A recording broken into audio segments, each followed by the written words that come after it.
The giant space station hung in the dark between the stars like a crystal flower made of metal and light. It was called the Galactic Council Central, and it was the most important place in the galaxy. Every major alien race had built parts of it over thousands of years. The station was so big that small ships looked like tiny bugs flying around it. Inside the main meeting hall, hundreds of alien beings sat in a huge circle. The hall was enormous, with a ceiling so high it disappeared into shadows. Lights from different worlds created a soft glow that made everything look magical. But today, the mood in the room was not magical at all. It was full of judgment and pride. At the center of the circle sat the most powerful aliens in the galaxy. They were the ones who decided which races could join their group and which ones had to stay outside. Today, they were looking at an application. From a small blue planet called Earth, the humans who lived there wanted to join the galactic community. Ambassador Zethkri was the first to speak. He was from a race called the Hegemony. His people had been traveling between stars for 10,000 years. His body was covered in crystal plates that sparkled when he moved. His voice was deep and carried the sound of someone who thought he was much better than everyone else. "Look at this," Zethkri said, holding up a datapad. "These humans still use primitive weapons. They fire metal bullets using chemical explosions. They have rockets that barely work. They cannot even travel faster than light without help from others." He waved the datapad in the air like it was something dirty. "Their biggest warships are smaller than our patrol boats. They have no energy shields, no quantum weapons, no gravity manipulation. They are like children playing with sticks and stones." Other aliens in the room made sounds of agreement. The Vrektor were insect-like creatures with many arms and legs. They clicked their sharp teeth together in what was their way of laughing. The sound echoed through the hall like rainfall on metal. "What about their planet?" asked one of the Vrektor leaders. "Do they at least control their own world properly?" Another alien, this one tall and thin with gray skin, stood up to answer. "They are divided into hundreds of small groups that fight each other constantly. They cannot agree on anything. They pollute their own air and water. They cut down their forests and kill their animals. They are destroying the only planet they have."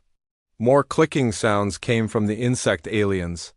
A few other species made their own versions of laughter. To them, humans sounded like the most foolish race they had ever heard of. At the back of the room, sitting alone at a small table, was Admiral Sarah Chun. She was the human representative sent to speak for Earth.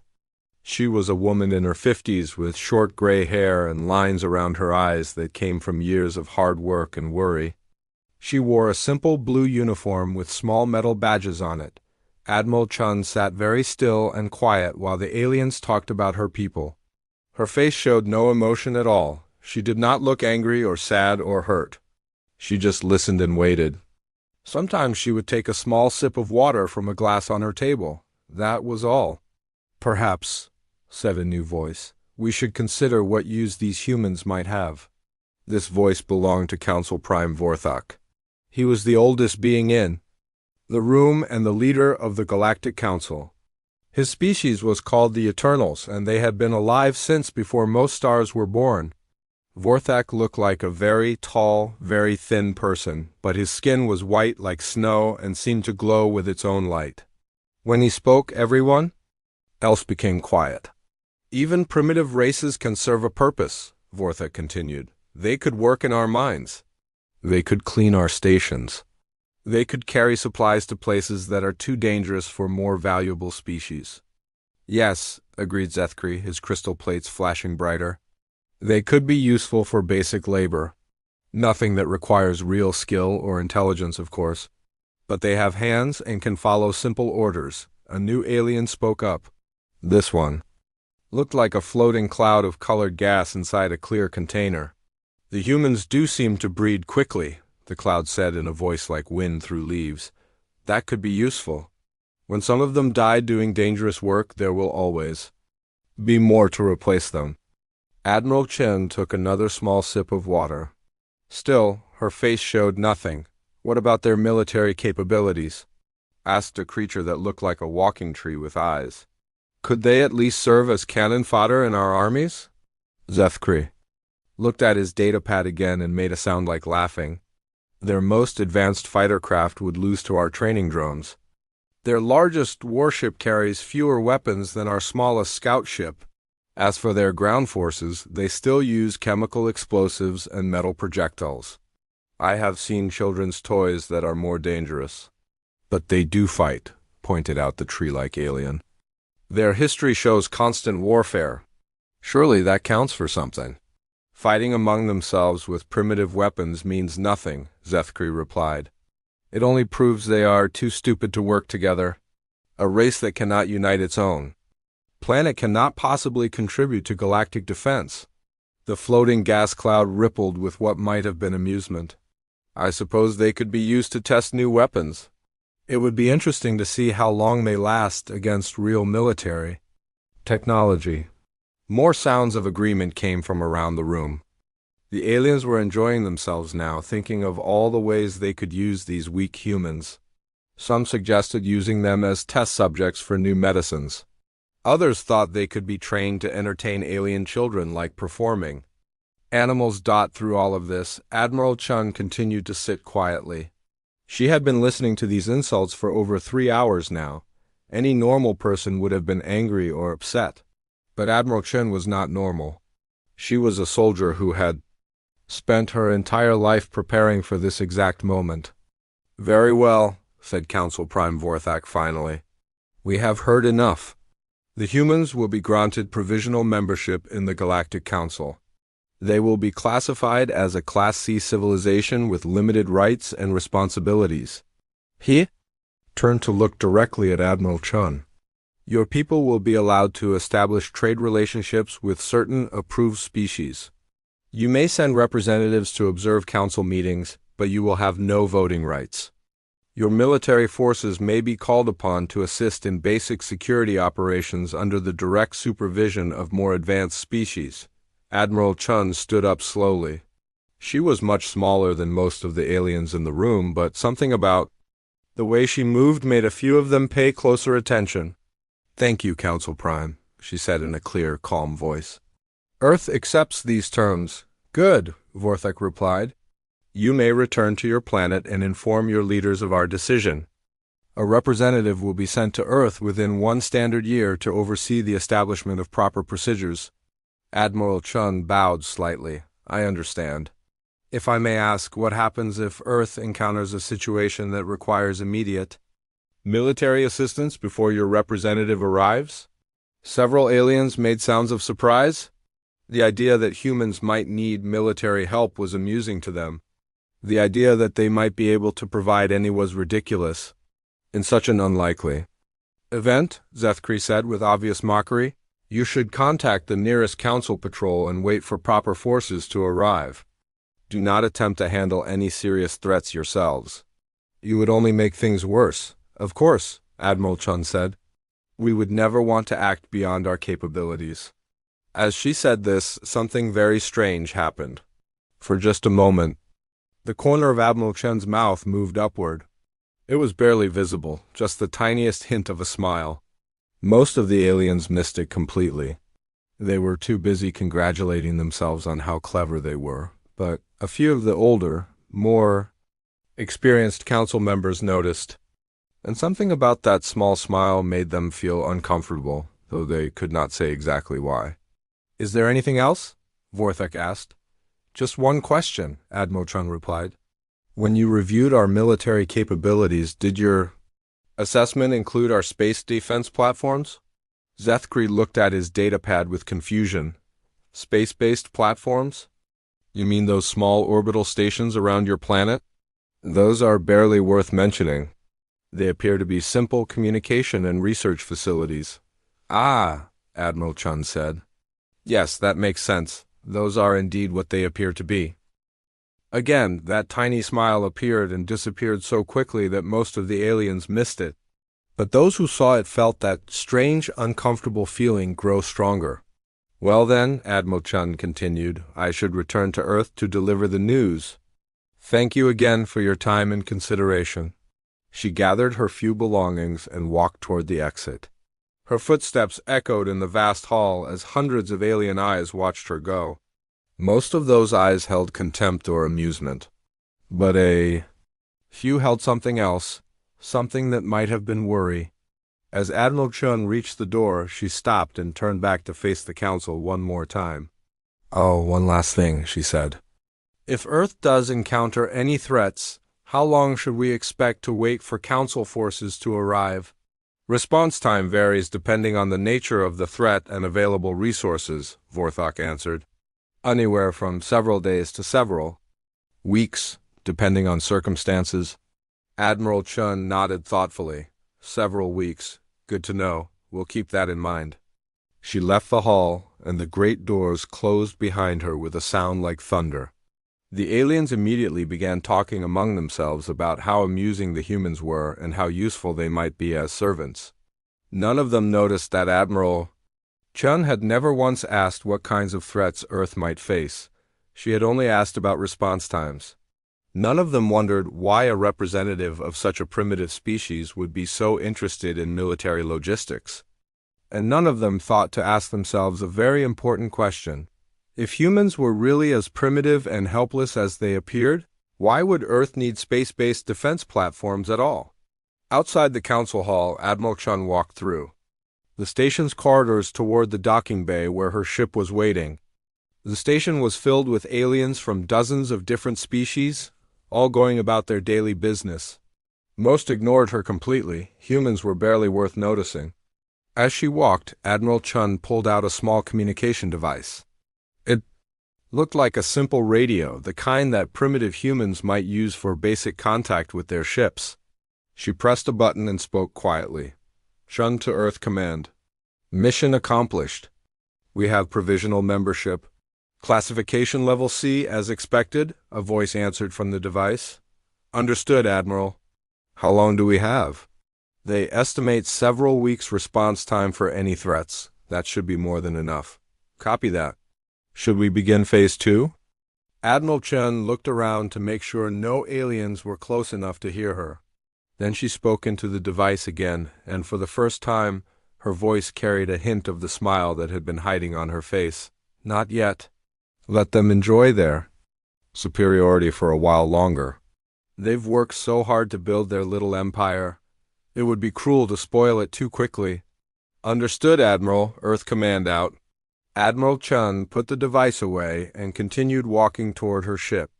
Behind her, the great council hall continued to buzz with conversation about the amusing little humans and their pathetic military capabilities. If any of the aliens had looked out the station's windows at that moment, they might have noticed something interesting. In the space around the station, there were exactly 0 human ships visible. Admiral Chun had arrived alone in a small, unremarkable vessel that looked like it could barely make the journey between stars. But space is very large and very dark.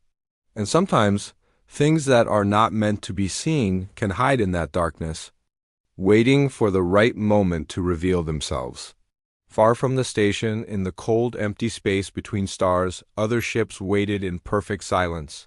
Ships that did not appear on any alien sensors. Ships that had been watching and listening to everything that happened in the council hall. Ships that the galaxy would soon learn were anything but primitive. 3 months had passed since Admiral Chun left the Galactic Council Station. On Earth, life continued as normal. People went to work, children went to school, and the news still talked about the same problems it always had. Most humans had no idea that their planet was now part of something called the Galactic Council. The governments kept this information secret while they figured out what to do next. But far away from Earth, in the dark spaces between the stars, something terrible was moving. The first sign of trouble came from a small research station on the edge of known space. Dr. Kelvin Morse was working the night shift when his sensors picked up something unusual. He was a young scientist from the planet Kepler-7, which belonged to the hegemony. His job was to watch for asteroids and other space debris that might threaten shipping lanes. At first, he thought his equipment was broken. The readings made no sense. Something huge was moving through space, but it was not following any normal laws of physics. It was too big and moving too fast. When he tried to get a clear image, his screen showed only darkness. Dr. Morse sent a message to his supervisor. But before he could finish typing, something appeared on his main screen. It looked like a ship, but it was unlike anything he had ever seen. The hull seemed to be made of metal and something else, something that looked almost alive. Strange lights pulsed along its sides like a heartbeat, then the screen went black. Dr. Morse tried to contact the station's main computer, but nothing worked. Emergency lights came on, bathing everything in red. An alarm began to sound, but it was weak and distorted, like a voice calling from underwater. Dr. Morse ran to the window and looked out into space. What he saw made his blood turn cold. The research station was surrounded by ships, dozens of them. They were all different sizes and shapes, but they all had that same living metal look. Some were as small as fighters. Others were bigger than anything the hegemony had ever built. The ships did not attack right away. They just waited, floating. In the darkness, like hungry predators watching their prey, Dr. Morse tried to send a distress signal, but his communications were dead. He tried to start the station's emergency escape pod, but the controls would not respond.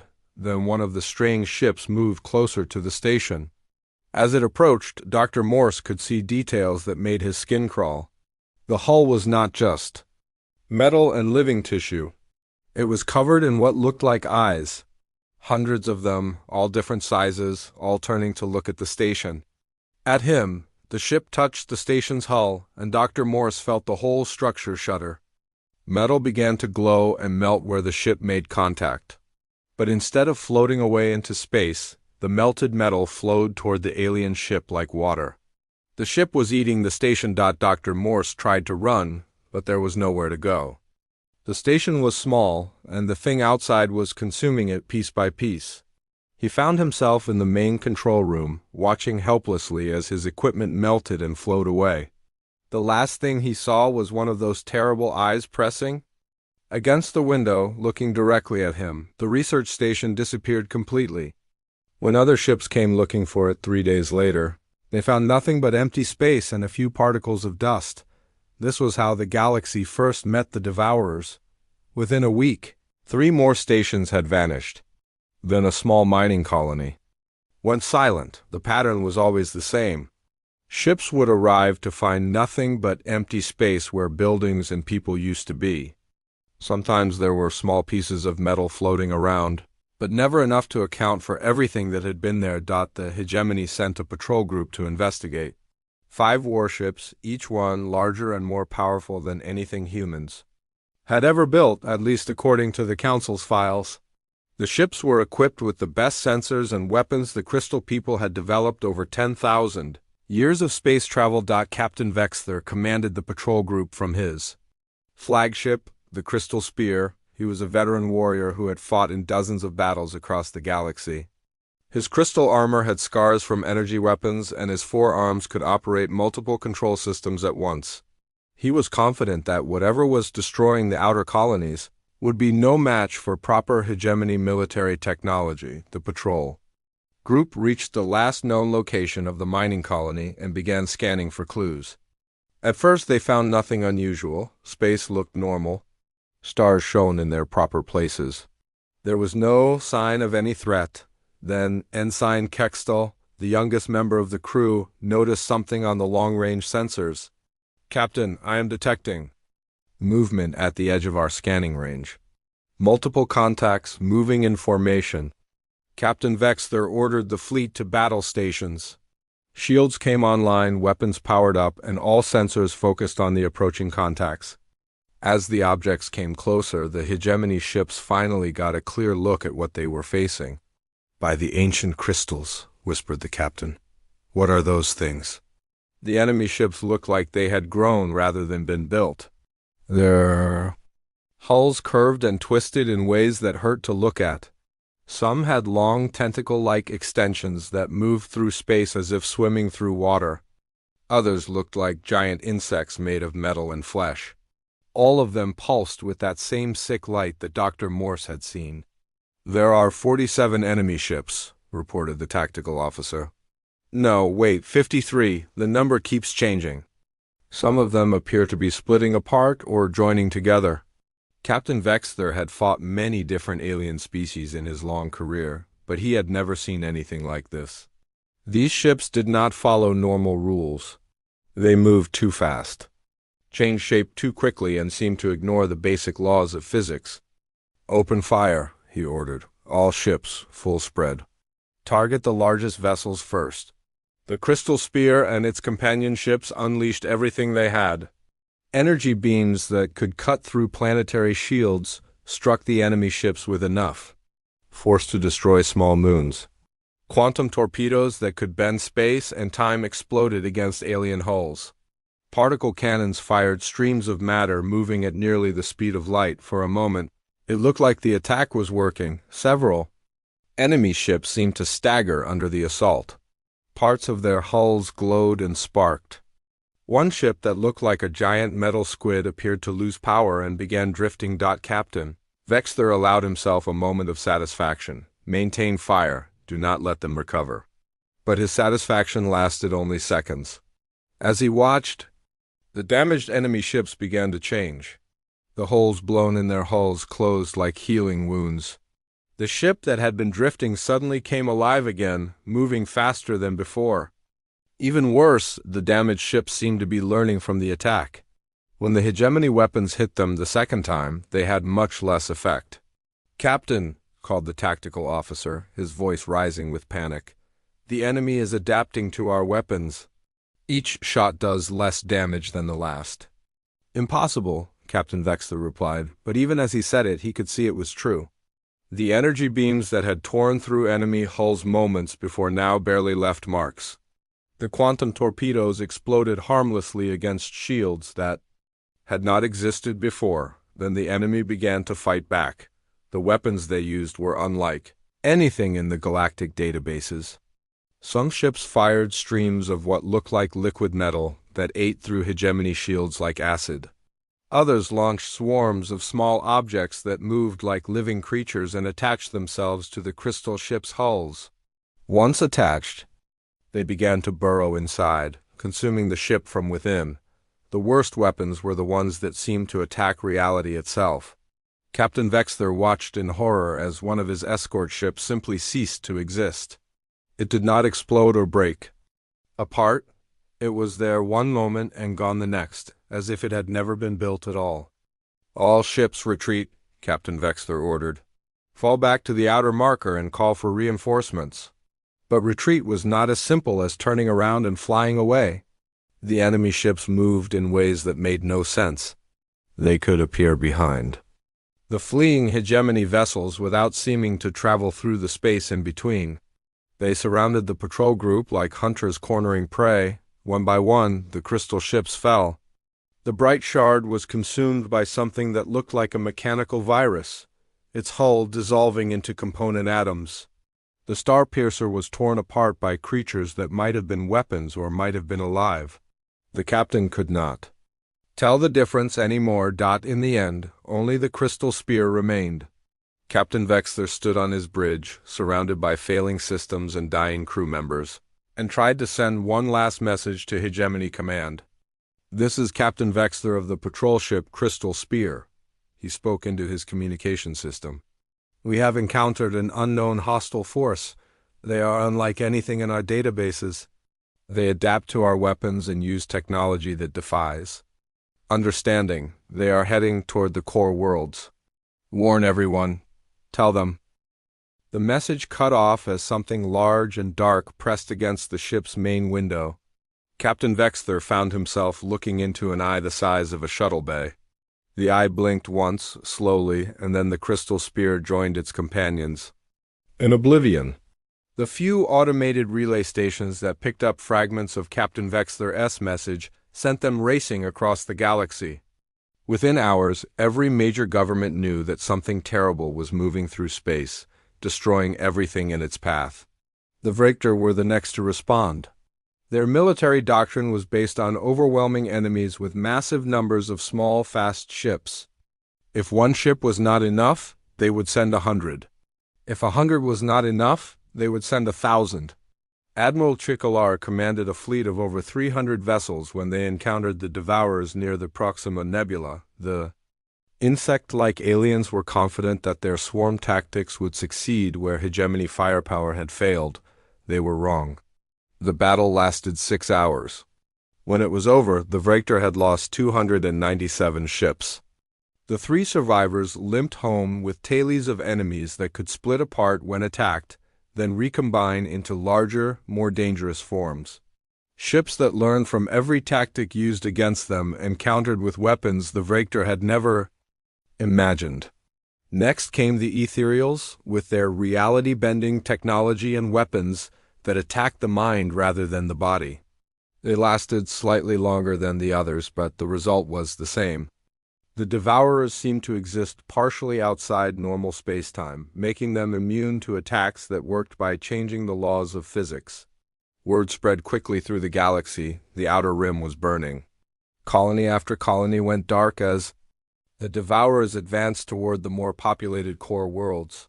Refugee ships fled ahead of the invasion, carrying stories of monsters that ate metal and drank energy. The Galactic Council called emergency sessions every day.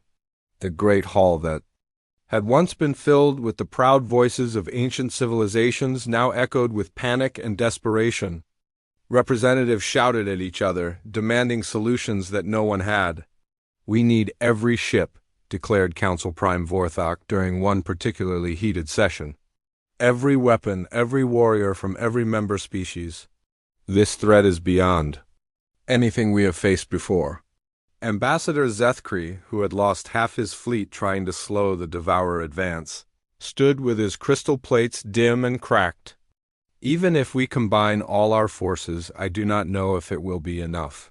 These creatures learn from everything we do. They become stronger with each battle." "What about the new species?" asked one of the floating gas clouds. "The humans. Do they have any ships that could help?" Most of the council members made sounds of derision. The idea that primitive humans could contribute anything meaningful to this crisis seemed ridiculous. But Council Prime Vorthok was old enough to remember that sometimes help came from unexpected places. "Contact Earth," he ordered. "Tell them the situation. Ask them to contribute whatever forces they can spare." "Should we mention that their ships will probably be destroyed in the first few minutes of battle?" asked Zethkri. "No," Vorthok replied. "Let them think they might make a difference. Even a few extra ships could buy us time to find a real solution." The message was sent to Earth through the standard diplomatic channels. It was marked as urgent and included detailed information about the Devourer threat.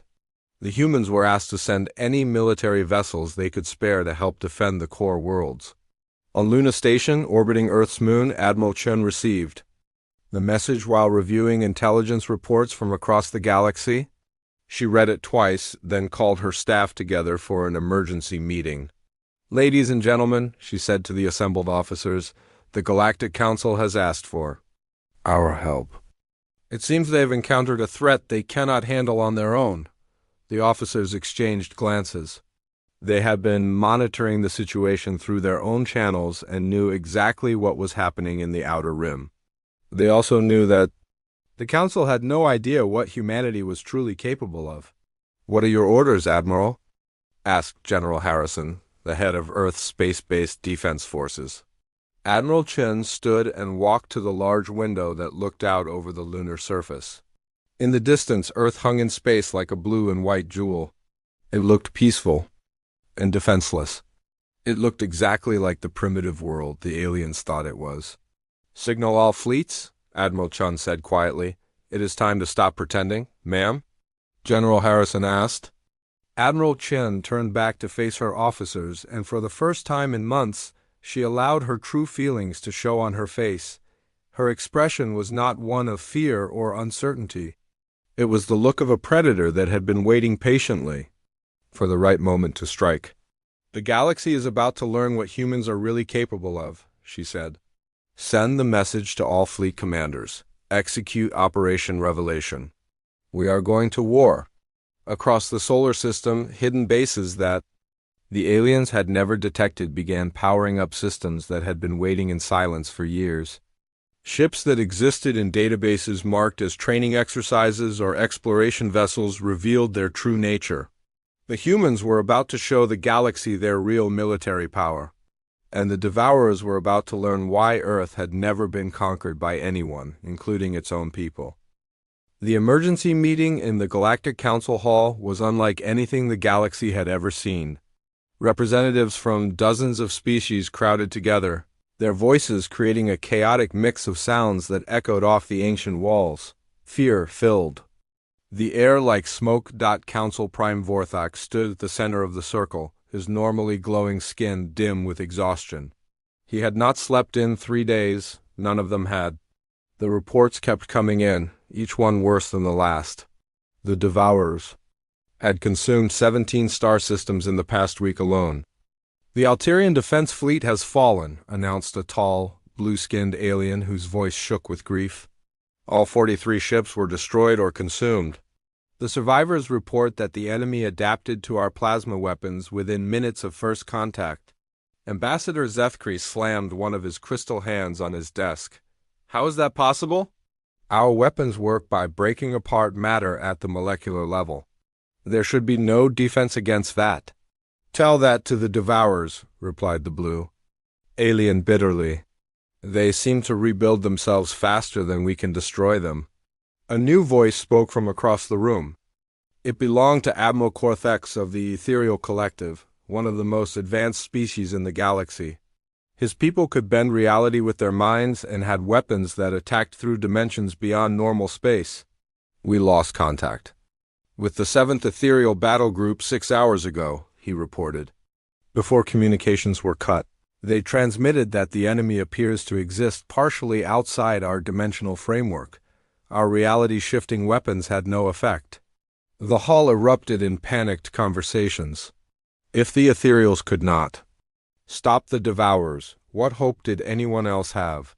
These were beings who could literally rewrite the laws of physics in small areas of space. They had won wars by convincing enemy weapons that they did not exist. Council Prime Vorthok raised his hands for silence. How long before they reached the core worlds? At their current rate of advance, calculated a machine like being made of living metal, approximately 18 standard days. Possibly less if they continue to accelerate. 18 days. The most powerful civilizations in the galaxy had 18 days to find a solution to an enemy that seemed unstoppable. An enemy that learned from every attack and grew stronger with each victory. What about evacuation? Asked someone from the back of the room. Evacuation to where? Vorthak replied. They are consuming entire star systems. They will eventually reach every inhabited world in the galaxy if we cannot stop them. Then we must combine all our remaining forces, declared Admiral Zethkri. Every ship from every species. One massive fleet that attacks together. And when they adapt to all our weapons at once? Asked Admiral Corthex. What then? No one had an answer to that question. It was at this moment of deepest despair that a quiet voice spoke from near the entrance to the hall. Excuse me. Every alien head turned to look at the source of the voice. Standing near the great doors was Admiral Sarah Chun, the human representative.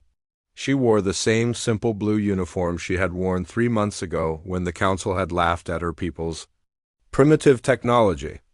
Admiral Chun, Council Prime Vorthak said, trying to hide his surprise. We did not expect you to arrive so quickly. Have you brought the human fleet? Admiral Chun walked slowly toward the center of the room. Her footsteps echoed in the sudden silence. As she moved, aliens who had barely noticed her before found themselves watching her carefully. There was something different about her now. Something that had not been there during her first visit. Yes, she said simply. We have brought our fleet. Ambassador Zethkri made a sound that might have been laughter, but it held no humor. How many ships were you able to spare? 10? 20? Admiral Chun stopped walking and looked directly at the crystal-plated alien. All of them? All of them? Zethkri repeated. And how many is that exactly? Enough, Admiral Chun replied. The way she said that single word made several of the older council members feel uncomfortable. There was something in her tone, something that spoke of hidden depths and secrets waiting to be revealed. "Admiral Chun," Council Prime Vorthak said carefully, "we appreciate any assistance your people can provide. However, I must inform you that this enemy is unlike anything we have faced before. They have destroyed some of our most advanced fleets with ease. Your ships may not survive the first engagement." Admiral Chun nodded slowly. "You are probably right. Ships get destroyed in war, people die. That is the nature of conflict." She paused and looked around the room at all the alien faces staring at her. "But," she continued, "that assumes you understand what our ships actually are. What do you mean?" asked the blue-skinned alien. Admiral Chun reached into her uniform pocket and pulled out a small device. It looked like a simple communication unit, the kind that primitive species might use for basic radio contact. She pressed a button and spoke into it. "Shun to Fleet Command. Begin Phase 1 Revelation." A voice answered from the device, clear. Enough for everyone in the hall to hear. "Acknowledged, Admiral. Phase 1 Revelation commencing. All vessels are decloaking and moving to designated positions." Admiral Chun put the device away and looked up at the great dome ceiling of the council hall. Through the transparent sections, the aliens could see stars shining in the darkness of space. "You might want to look outside," she suggested. Council Prime Vorthak activated the hall's main viewing screen, which showed the space around the station. At first, everything looked normal. The same empty darkness they had seen for thousands of years. Then the stars began to disappear. It started slowly. A few points of light simply vanished, as if someone had turned them off. Then more began to disappear, faster and faster, until large sections of the starfield went completely black. "What is happening?" whispered someone. Admiral Chun's voice was calm and steady. "Those are not stars disappearing. Those are ships decloaking." The aliens stared at the screen in growing disbelief as more and more of the starfield vanished behind dark shapes. The shapes were huge, each one blocking the light from dozens of stars. And there were so many of them that they seemed to stretch to infinity in all directions. "How many ships do you have out there?" Council Prime Vorthak asked, his ancient voice barely above a whisper. "How many do you see?" Admiral Chun replied. Ambassador Zethkri was operating his own sensors, trying to get exact numbers. His crystal plates flickered with confusion as the readings came in. "This cannot be correct," he muttered. "My sensors indicate thousands of vessels, tens of thousands. But that is impossible. Your entire planet could not build so many ships." "Admiral." Chun smiled for the second time since the council had met her. "Who said they were all built on Earth?" Before anyone could ask what she meant, the viewing screen changed. Instead of showing the space around the station, it now displayed a close-up view of one of the human ships. The aliens gasped in shock. At what they saw, the ship was enormous, easily 5 times larger than the biggest hegemony dreadnought. Its hull was smooth and dark, made from materials that seemed to absorb light rather than reflect it. Along its sides were weapons ports that glowed with contained energy. The design was sleek and deadly, like a blade made for cutting through space itself. "That ship is larger than some of our space stations," breathed Admiral Korthax. "How? Did you hide something so big?" "Stealth technology," Admiral Chun explained.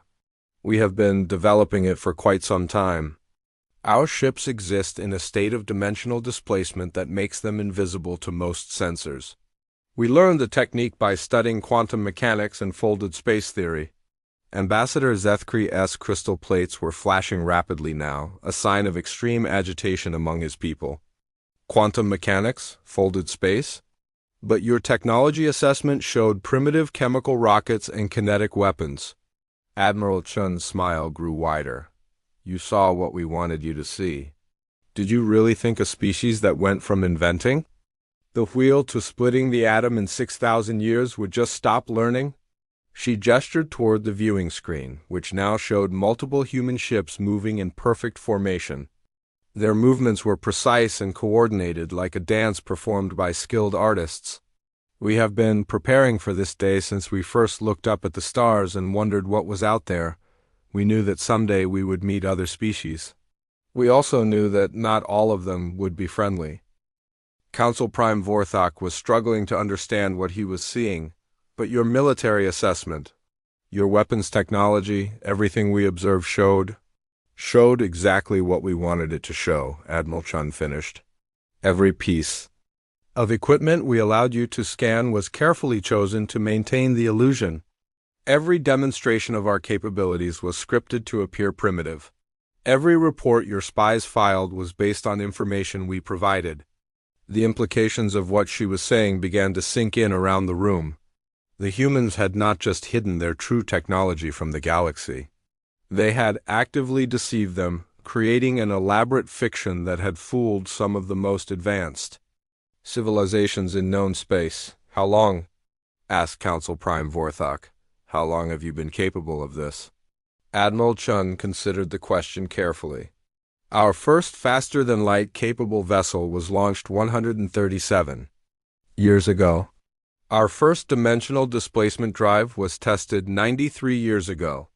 Our first true warship was completed 78 years ago. The silence in the hall was absolute. Every alien present was trying to process what they had just learned. The humans had possessed advanced space travel for over a century while maintaining the pretense of being barely capable of leaving their own solar system. Why? Admiral Korthax finally asked. Why hide your capabilities? Why allow us to treat you as inferiors? Admiral Chun's expression became serious. Because we needed to learn about you first, all of you. Your capabilities, your weaknesses, your tactics, your politics. We needed to understand what kind of galaxy we were entering. She gestured around the room at all the alien faces staring at her. And because we needed to know who our real friends would be when the time came to reveal ourselves, today we found out. None of you offered friendship to what you thought was a primitive species. You offered servitude. The accusations hung in the air like poison. Every alien in the room remembered their first reactions to humanity's membership application. The talk of using humans as laborers and cannon fodder. The casual dismissal of human intelligence and capabilities. But you accepted our terms, protested Ambassador Zethkri. You agreed to the restrictions? We agreed to wait, Admiral Chun corrected. There is a difference. She activated her communication device again. Chun to Fleet Command. Display. Current tactical formation? The viewing screen changed again, showing a wider view of the space around the station. What the aliens saw made their worst fears seem small by comparison. The human fleet was not just large. It was incomprehensibly vast. Ships stretched in all directions as far as the sensors could detect. There were vessels of every size and, configuration, from small fighters to massive command ships that dwarfed entire asteroid fields. But it was not just the number of ships that shocked the observers. It was their obvious technological sophistication. Energy readings showed power, sources far beyond anything the galaxy had seen. Weapon signatures indicated destructive capabilities that could crack planets. Defense systems displayed energy patterns that suggested protection beyond anything thought possible. How? Whispered Council Prime Vorthok. How did you build all this without anyone noticing? Admiral Chun walked closer to the viewing screen, studying the displays of her fleet with obvious pride. We are a young species, she said, but we are not a slow species. While you have spent thousands of years perfecting the same technologies, we have spent 150 years revolutionizing everything we touched. She pointed to one of the massive human ships on the display. That vessel uses a propulsion system based on controlled black hole manipulation. It can travel from one side of the galaxy to the other in less than a week, she pointed to another ship. That one carries weapons that fire compressed stellar matter. A single shot contains the energy output of a small star. She pointed to a third vessel. That ship exists in 17 dimensions simultaneously. It is literally impossible to destroy because most of it is not actually here. With each description, the aliens in the room seemed to shrink further into their seats. They were beginning to understand that they had not just underestimated humanity. They had fundamentally misunderstood what humans were capable of becoming. "You have been watching us for 3 months," Admiral Chun continued. "But we have been watching you for much longer. We know your fleet dispositions, your military capabilities, your political weaknesses. We have studied every battle you have ever fought and learned from every mistake you have ever made." Ambassador Zethkri found his voice again, though it was much smaller than before. "And now? What do you intend to do with this armada?" Admiral Chun turned back to face the assembled aliens. Her expression was calm, but there was something in her eyes that spoke of vast depths and hidden power. "Now," she said, "we are going to save the galaxy." She activated her communication device one more time. "Chun to all fleet commanders. The Devourers are 18 days from the core worlds. We will intercept them at the Kepler defense line in 72 hours. All ships are to begin combat preparations immediately." The response came back from multiple voices representing fleet commanders across the vast human armada. "Acknowledged, Admiral. All fleets report ready for combat operations." Admiral Chun put the device away and looked around the room one last time. "Ladies, gentlemen, and other beings," she said formally, "humanity is going to war. We suggest you stay out of our way." As she turned to leave the hall, Ambassador Zethkri called out desperately, "Wait, how do we know you can succeed where we have failed? How do we know your weapons will work against enemies that adapt to everything we throw at them?" Admiral Chun paused at the doorway and looked back over her shoulder. When she spoke, her voice carried the weight of absolute confidence. "Because," she said, "we have not spent the last 100 years preparing to fight the enemies you know about. We have spent it preparing to fight the enemies you have never imagined." The great doors closed behind her, leaving the galactic representatives alone with their thoughts and their fears. Outside, the human fleet was already beginning to move, thousands of ships turning toward the coming battle with mechanical precision. The galaxy was about to learn what humans truly were, and the Devourers were about to discover why Earth had never been successfully conquered by anyone, including itself. The Kepler defense line stretched across 3 light-years of space. It was the last barrier between the Devourers and the populated core worlds of the galaxy. For 2 days, refugees had been streaming past this invisible line in the darkness, carrying what few possessions they could save from the advancing enemy. Captain Yextura of the merchant vessel Safe Harbor was one of these refugees. She had escaped from the mining world of Kappa Prime just hours before the Devourers arrived. Through her ship's rear cameras, she had watched her home planet disappear into the hungry maw of the enemy fleet. The sight would haunt her dreams. For the rest of her life, now she found herself sitting in her ship's small cabin, staring out at empty space and wondering where she would go next. Her world was gone. Her people were scattered across the galaxy. Everything she had ever known had been consumed by creatures that seemed to exist only to destroy. "Captain," called her navigator from the bridge, "you need to see this." "Captain." Yextura made her way to the front of her ship and looked at the navigation display. What she saw there made her forget about her own troubles for a moment. The empty space around the Kepler defense line was no longer empty. Ships were appearing everywhere. At first they looked like distant stars, but as her sensors focused on them, she realized they were vessels unlike anything she had ever seen. They were dark and sleek, moving through space with a grace that seemed almost alive. Their hulls absorbed light instead of reflecting it, making them look like holes cut in the fabric of reality itself. "Where did they come from?" asked her navigator. A young engineer named Coulthur. Captain Yextura checked her sensors again. "I do not know. They were not there a moment ago, and now there are thousands of them." As they watched, more ships continued to appear. Not just a few more, but hundreds, then thousands, then numbers too large to count. The vessels arranged themselves in precise formations that stretched from one side of the defense line to the other. Each formation moved with perfect coordination, as if controlled by a single mind. "Captain," Coulthur said quietly, "I am reading energy signatures from those ships that are off our sensor scales. Whatever they are far more advanced than anything in our databases. Before Captain Yextura could respond, her communication system activated. A voice spoke in clear, simple language that her ship's computer easily translated. Attention all civilian vessels.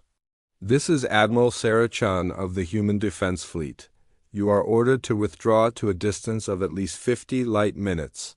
From the defense line, combat operations will begin shortly. Captain Yextura stared at her communication panel in shock. Humans? But humans barely have any ships at all. Their technology is primitive. Her navigator was studying the sensor readings more carefully. Captain, these energy signatures suggest weapons and defensive systems far beyond anything we have seen before. These cannot be the same humans who were granted provisional membership just 3 months ago. The communication system activated. Again, this is Admiral Chun to all civilian vessels. You have 30 minutes to reach minimum safe distance. Any ship remaining in the combat zone after that time will be considered hostile and dealt with accordingly. There was something in the human admiral's voice that convinced Captain Yextura not to test whether she was serious. The merchant captain ordered her ship to begin withdrawal immediately, along with hundreds of other refugee vessels that had received the same warning. As the civilians fled to safety, the human fleet continued to grow.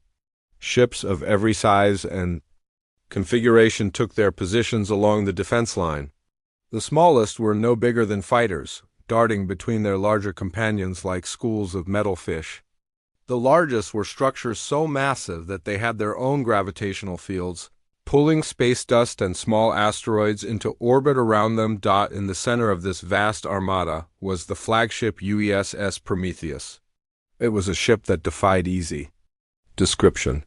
Parts of its hull seemed to exist in multiple dimensions at once, creating an optical illusion that hurt to look at directly. Weapons ports along its sides glowed with contained energy that registered on sensors as small suns waiting to be born. On the bridge of the Prometheus, Admiral Chun stood before a holographic display that showed the entire battlefield. Around her, human officers worked at control stations that seemed to operate by thought as much as touch. The technology was so advanced that it appeared almost magical to outside observers. Admiral, reported her tactical officer commander. Jackson, all fleets report ready for combat. We have confirmed positions on 2,437 capital ships, 8,612 cruisers, and approximately 50,000 smaller vessels. Admiral Chin nodded without taking her eyes off the display. And the Devourers? Long-range sensors detect their main force approximately 6 hours out at current speed. Estimated enemy strength is... Commander Jackson paused as he checked his readings again. Ma'am, the numbers keep changing. They appear to be consuming matter from space itself and converting it into new ships as they travel. Adaptation in real time, Admiral Chun murmured. Interesting. Have our intelligence analysts finished their review of the previous battle? Recordings? Yes, ma'am. We have identified 17 distinct adaptation patterns and approximately 43 separate weapon configurations. The enemy appears to learn from each engagement and modify their tactics accordingly. Admiral Chun smiled, but it was not a pleasant expression. Then it is fortunate that they have never fought humans before.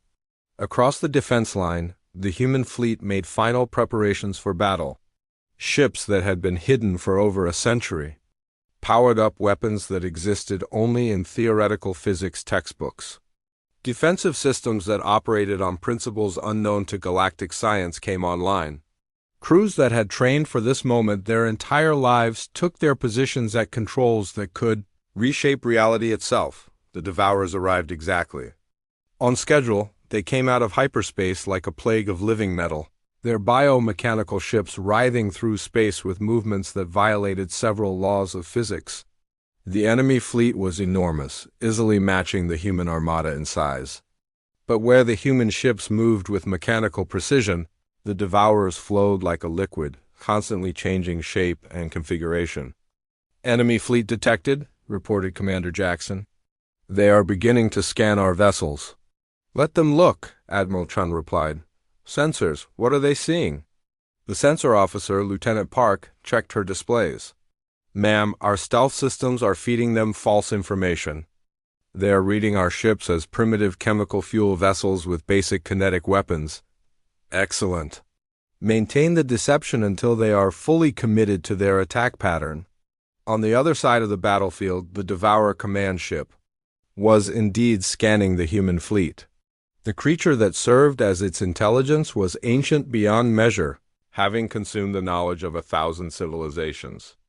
It had studied the tactical recordings from previous battles and knew exactly how to defeat every weapon system in the galactic databases. The enemy ships it now faced appeared to be exactly what those databases described: primitive human vessels with crude technology and limited capabilities. The creature felt something that might have been disappointment.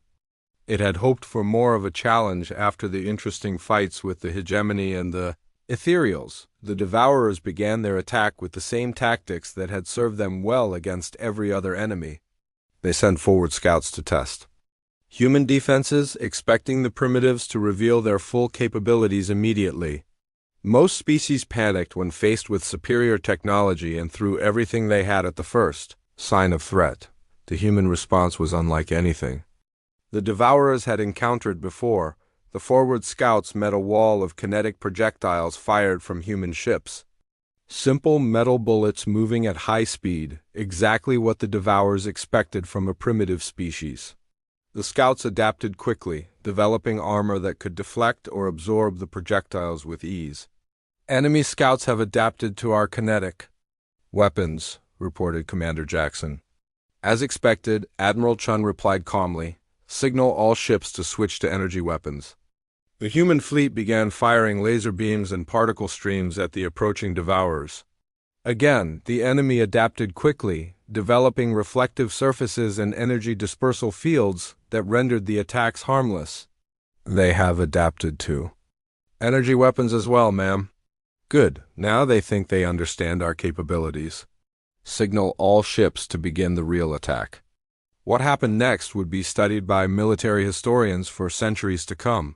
Though many would never fully understand how it was possible, the human ships that had been firing primitive weapons suddenly revealed their true nature. The hulls that had appeared to be simple metal began to shift and change, revealing weapon systems that existed in dimensions beyond normal space. Energy readings that had barely registered on sensors suddenly spiked to levels that threatened to overload the Devourer's own measurement systems. The first volley of true human weapons struck the Devourer scouts before they could even begin to adapt. The projectiles were not simple metal bullets. They were packets of compressed matter that existed in multiple time streams simultaneously. When they struck their targets, they damaged the enemy ships in the past, present, and future all at once. The scouts simply ceased to exist, not just destroyed but erased from history itself. "Direct hits on all targets," reported Commander Jackson. "Enemy scouts eliminated." The main Devourer fleet paused in confusion. Their scouts had not just been destroyed. They had been removed from existence so completely that the command ship could not even remember what they had learned before being erased. This was not adaptation. This was something entirely new. The Devourers sent forward a larger force, expecting to overwhelm whatever trick the humans had used. Instead, they encountered weapons that defied all understanding. Some human ships fired beams of pure entropy that aged their targets to death in seconds. Others launched swarms of microscopic machines that consumed enemy hulls at the molecular level while simultaneously rewriting the laws of physics in localized areas. The most terrifying weapons were the ones that attacked through folded space. Human ships would fire at empty space, and the shots would emerge from rifts that opened inside enemy vessels. There was no defense against attacks that bypassed the entire concept of armor or shields. For the first time in its ancient existence, the Devourer intelligence felt something approaching fear. These humans were not just more advanced than their primitive appearance suggested. They were using technologies that should not exist, based on principles that the creature could not comprehend even after consuming the knowledge of 1,000 civilizations. Enemy main force is withdrawing, reported Lieutenant Park. They appear to be regrouping for a different type of attack. Admiral Chun studied the tactical display with interest. They are learning. Good. Let us see how they adapt to something truly challenging. She activated the fleet communication system. All ships, this is Admiral Chun. The enemy has now seen our basic weapons. It is time to show them what humans are truly capable of. Initiate Protocol 7. Across the human fleet, ships began to change in ways that challenged perception itself. Some vessels split apart into multiple copies of themselves, each one fully functional and operating independently. Others grew larger by folding space around themselves, becoming bigger on the inside than on the outside. A few simply stepped outside normal reality entirely, becoming visible only as distortions in the fabric of space-time. The Devourers regrouped and attacked again, this time using their most advanced biomechanical forms. They had transformed themselves into living weapons that could adapt to any threat in real time. They moved through space like vast serpents made of metal and flesh, their hulls constantly shifting to counter whatever the humans might throw at them. The human response was immediate and devastating. Ships that existed in multiple dimensions fired weapons that attacked through every possible reality simultaneously. There was no adaptation possible when the enemy was being destroyed in all potential universes at once. Vessels that had folded space around themselves moved with impossible speed, appearing behind enemy lines before their attack was even detected. The most effective human tactic was their coordination. Every ship in the fleet was connected through quantum entanglement, communication systems that allowed them to think and act as a single organism. The Devourers found themselves fighting not thousands of individual ships, but one vast intelligence that could predict and counter their every move. Enemy casualties are approaching 60%, reported Commander Jackson. They are attempting to withdraw from the battle zone. Admiral Chun shook her head. No, they have consumed too many innocent civilizations. This ends here. She turned to her tactical officer. Signal the Prometheus weapons crew. Prepare the temporal cascade weapon. Commander Jackson looked up from his station with concern. Ma'am, that weapon has never been tested in actual combat. The theoretical damage could affect the entire sector. The Devourers have proven they cannot be allowed to escape and regroup, Admiral Chun replied. They will continue consuming worlds until someone stops them permanently. Today, that someone is us. The flagship Prometheus began to charge a weapon that existed at the intersection of theoretical physics and applied mathematics. Energy patterns that should not have been possible in normal space began to form around the ship's primary weapon array. Reality itself seemed to bend and warp as the weapon prepared to fire. The Devourers sensed the building energy and threw everything they had at the human flagship in a desperate attempt to stop whatever was about to happen. Thousands of biomechanical ships converged on the Prometheus, firing weapons that could dissolve matter and bend time. None of their attacks reached their target. The human fleet formed a protective barrier around their flagship, ships sacrificing themselves to ensure the weapon could fire. But even the destroyed human vessels continued fighting, their debris reforming into new weapons that attacked the enemy from unexpected angles. The temporal cascade weapon fired. What emerged from the Prometheus was not a beam or projectile, but a wave of altered causality that spread through space at faster-than-light speed. When it reached the Devourer fleet, it did not destroy the enemy ships. Instead, it convinced the universe that they had never existed in the first place.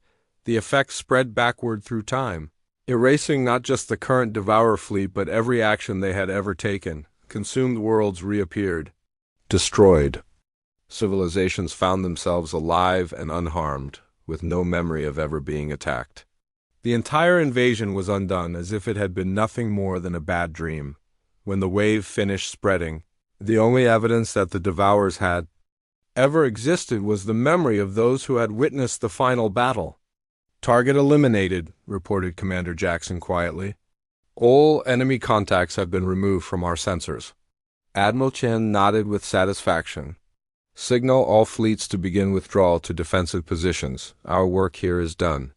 As the Human armada began to disappear back into the hidden dimensions where they normally waited.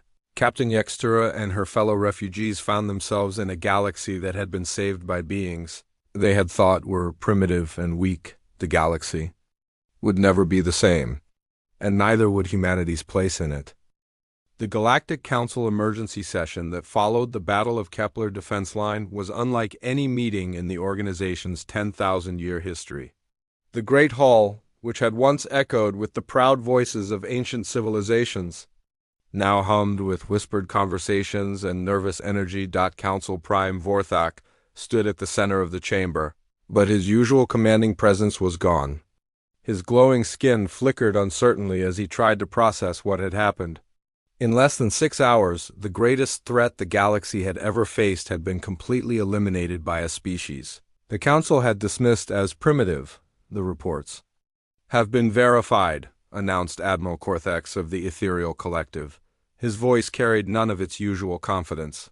All Devourer ships have been destroyed. More than that, our temporal sensors indicate they have been removed from the timeline entirely. Worlds that were consumed have been restored. People who died have been brought back to life. It is as if the entire invasion never happened. A murmur of disbelief rippled through the assembled representatives. Even with all their advanced technology, none of the galactic civilizations possessed weapons that could alter the past on such a massive scale. Ambassador Zethkri of the hegemony stood slowly, his crystal plates dim with shock. How is this possible? Our most advanced temporal research indicates that changing the past on this scale should require the energy output of an entire star. According to our readings, replied a mechanical voice from the synthetic collective, the human weapon that accomplished this feat used the energy output of approximately 47 stars, channeled through dimensional manipulation techniques that do not exist in our scientific databases. The hall fell silent as the implications sank in. The humans had not just defeated the Devourers. They had wielded power that was beyond the understanding of every other species in the galaxy. Where are the humans now? Asked Council Prime Vorthak. Gone, reported the insectoid Vector commander. Their entire fleet disappeared immediately after the battle. Our sensors cannot detect any trace of them. It is as if they simply stepped outside of normal space. At that moment, the great doors of the council hall opened.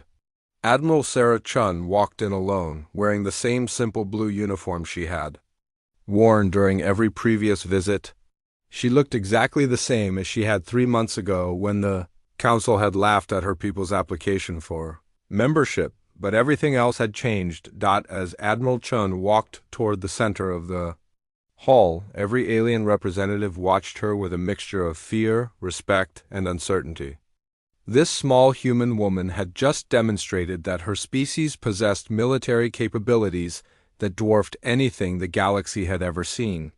Admiral Chun, Council Prime Vorthak said carefully, we wanted to thank you for your assistance in dealing with the Devourer threat. Admiral Chun stopped walking and looked around the room at all the alien faces staring at her. Her expression was calm and unreadable.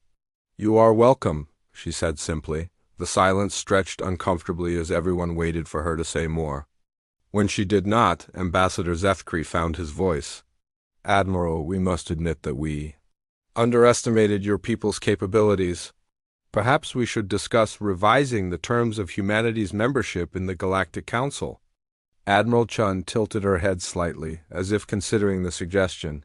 What did you have in mind? Full membership, of course, Zethkri said quickly. Voting rights, representation on all committees, access to all galactic databases and technologies. Whatever you feel would be appropriate given your demonstrated abilities.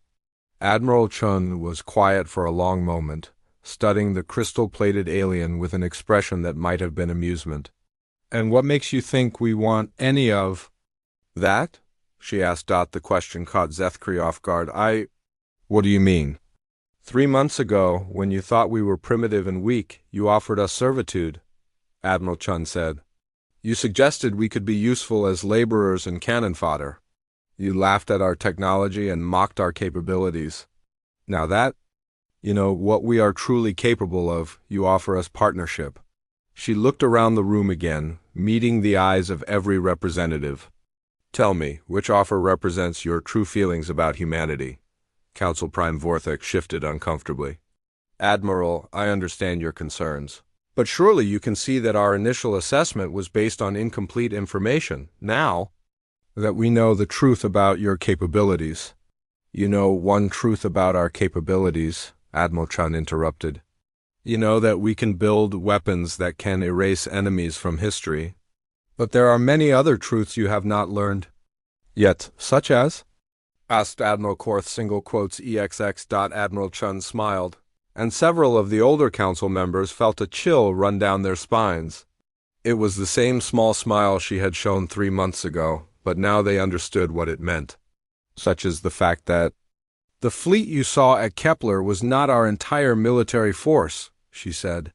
"It was not even 10% of our total capabilities." The council chamber erupted in shocked voices as representatives tried to process what they had just heard. If what they had witnessed was less than 10% of human military power, then humanity was not just more advanced than other galactic civilizations. They were so far beyond everyone else that comparison was meaningless. "That is impossible," protested Ambassador Zethkri. "No single planet could support the construction of forces on that scale." Admiral Chun's smile grew wider. "Who said we built everything on a single planet?" Before anyone could ask what she meant, she continued speaking. "For the past 150 years, humanity has been expanding throughout this galaxy, not just exploring but colonizing. We have established settlements on thousands of worlds that your species have never detected. We have built shipyards and systems your maps do not include. We have created an entire civilization that exists in the spaces between your knowledge." The implications were staggering. While the galactic powers had been congratulating themselves on their ancient wisdom and advanced technology, humanity had quietly been building an empire that dwarfed anything they had achieved. "How many worlds?" whispered Council Prime Vorthek. "Enough," Admiral Chun replied. Using the same word she had used to describe their fleet size, she activated her communication device and spoke into it. "Chun to Colonial Command. Please transmit current settlement data to the Galactic Council." The main viewing screen in the council hall flickered to life, displaying a map of the galaxy. At first, it looked normal, showing the established territories of all known civilizations. Then new dots began appearing on the map, hundreds of them. Then thousands. Each dot represented a human colony that had been hidden from galactic knowledge. The dots appeared in every region of the galaxy. Some were in star systems that the galactic powers had explored and dismissed as uninhabitable. Others were in areas that had been considered too dangerous or remote to bother with. Many were in locations that no one had even thought to look. "This cannot be accurate," stammered Ambassador Zethkri. "Our surveys of these systems showed no signs of intelligent life." "Your surveys found exactly what we wanted them to find," Admiral Chun explained. "Our stealth technology is not limited to starships. We can hide entire worlds when necessary." As the council members stared at the map in disbelief, Admiral Chun continued her explanation. "Every human colony is connected through quantum communication networks that operate faster than light. Every settlement is defended by weapons that make what you saw at Kepler look primitive. Every world contributes to a collective intelligence that has been studying galactic civilization for over a century." She paused to let this information sink in. "We know everything about you. Your military capabilities, your political weaknesses, your economic dependencies, your social structures. We have infiltrated your governments, your militaries, your research institutions. We have been learning from you while remaining invisible to you." Admiral Korthex found his voice. "Why? What is the purpose of such elaborate deception?" "Admiral." Chun's expression became serious. "Because we needed to understand what kind of galaxy we were entering. We needed to know whether the other intelligent species would be friends, enemies, or something in between." She gestured around the room. "Today we received our answer. You offered friendship only after we proved we were stronger than you. Before that, you offered only exploitation and condescension. The truth of her words hung in the air like an accusation. Every alien in the room remembered their initial reactions to humanity's membership application, the casual cruelty with which they had discussed using humans as laborers and test subjects. "What happens now?" asked Council Prime Vorthok quietly. Admiral Chun considered the question carefully. "Now, humanity withdraws from galactic affairs. We will honor existing trade agreements and continue diplomatic relations. But we will no longer pretend to need your approval or guidance." "But surely you can see the benefits of cooperation," protested Ambassador Zethkri. "Together we could accomplish great things. We could explore new galaxies, develop new technologies, expand civilization to unprecedented heights." Admiral Chun nodded slowly. "Perhaps. But cooperation requires trust, and trust must be earned. You have shown us that you judge others based on their perceived weakness rather than their potential contributions. Until that changes, we prefer to remain independent." She turned toward the exit, then stopped and looked back over her shoulder. "There is one more thing you should know. The Devourers were not a natural phenomenon. They were created by someone or something with technology even more advanced than what we demonstrated today. They were sent to test this galaxy's defenses, to see how well you could protect yourselves." The council chamber fell completely silent as the implications of this revelation sank in. "You passed the first test," Admiral Chun continued. "You survived long enough for us to intervene. But there will be other tests, and we may not always be available to help." "What are you suggesting?" asked Council Prime Vorthok. "I am suggesting that you stop relying on ancient pride and start developing new capabilities. The galaxy is a dangerous place, and it is about to become much more dangerous. You can either adapt and grow stronger, or you can continue believing that age and tradition make you superior to everyone else." Admiral Chun activated her communication device one last time. "Chion to transport, 1 to beam up." A column of light surrounded her as she vanished from the council hall, leaving only empty space where she had been standing. The alien sat in stunned silence for several minutes after she disappeared. Finally, Council Prime Vorthok found his voice. "What have we done?" he whispered. Ambassador Zethkri was studying his sensor readings with growing alarm. "The human colonies are disappearing from our sensors again. Whatever stealth technology they use, they are reactivating it. Within hours, every trace of human presence vanished from galactic sensors. The vast fleet that had saved the galaxy was gone. The thousands of colonies that had been revealed were invisible once more. It was as if humanity had simply stepped back into the shadows where they had been hiding all along. But their message was clear. The students had become the teachers. The primitives had revealed themselves to be the most advanced civilization the galaxy had ever seen, and they were no longer interested in playing by anyone else's rules. In the days that followed, reports began filtering in from across the galaxy. Human trade ships continued to arrive at established ports, but they carried new technologies that were decades ahead of anything previously available. Human diplomats still attended formal functions, but they spoke with the authority of representatives from the galaxy's most powerful civilization. The balance of power had shifted permanently. Species that had ruled for millennia found themselves obsolete overnight. Ancient technologies that had been sources of pride for thousands of years were suddenly primitive by comparison. The very foundations of galactic civilization had been shaken to their core. Some species tried to adapt quickly, offering alliances and partnerships to humanity.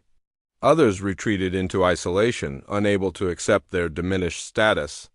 A few attempted to develop new technologies that could match human capabilities, but their efforts seemed laughably primitive compared to what they had witnessed. Meanwhile, in the hidden spaces between known star systems, humanity continued its quiet expansion. New colonies were established. New technologies were developed. New defenses were prepared for whatever other tests might be coming. The galaxy had learned that its newest members were also its most powerful. But more importantly, humanity had learned something about the galaxy they now called home. They had discovered that power without wisdom led to cruelty, that age without growth led to stagnation, and that true strength came not from dominating others but from protecting those who could not protect themselves. The humans had revealed their true military power, and the galaxy had mocked them for being primitive. Now the galaxy knew better. The question was whether they would learn from their mistake or continue to make the same errors with the next species they encountered. Only time would tell. But one thing was certain: the galaxy would never again underestimate the quiet species from the small blue planet at the edge of known space. Humanity had taken its place among the stars, not as servants or junior partners, but as the guardians of a galaxy that was about to face challenges it could never imagine. The age of human dominance had begun, and the universe would never be the same.